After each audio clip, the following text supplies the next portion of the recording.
प्रेमाने बोला, धन निरंकारजी. आज एकनाथ षष्ठी आहे.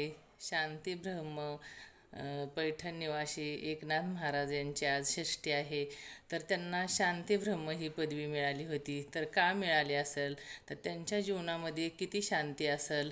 आपल्याला रात्रना दिवस आपण एवढा संसार करतो, 24 तास झटत असतो, तरी आपल्या जीवनामध्ये ती एकनाथ महाराजांसारखी शांती आली आहे का?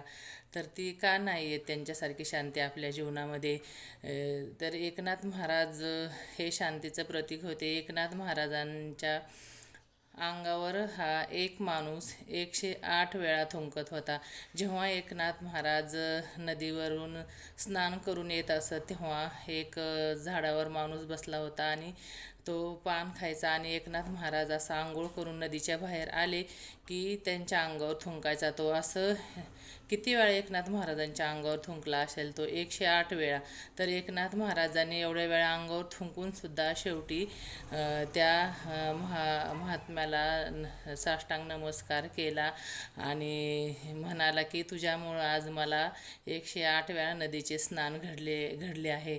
तर त्या महात्म्याला खूप वाईट वाटले. त्याला वाटले की मी एवढ्या वेळा यांच्या अंगावर थुकून सुद्धा यांनी मला साष्टांग नमस्कार केला. मग त्या व्यक्तीने त्यांची एकनाथ महाराजाची माफी मागितली. खरोखरच महाराज, मी खूप मोठा अपराध केला आहे, मला क्षमा करा, असं तो म्हणाला. आणि एकनाथ महाराज म्हटला, काय नाही, उलट तुझ्यामुळं मला आज 108 स्नानाचे पुण्य प्राप्त झालेले आहे. बघा मग एकनाथ महाराजाचे मन किती मोठे असेल, किती थोर मन असेल.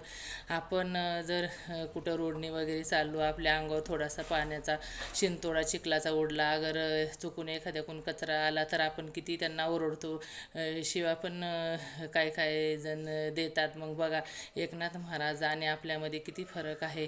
जर एकनाथ महाराजासारखे आपल्या जीवनामध्ये शांती आणायची असेल, तर एकनाथ महाराजासारखे आपल्याला पण जीवन जगायला हवे. प्रेमाने बोला, धन निरंकारजी.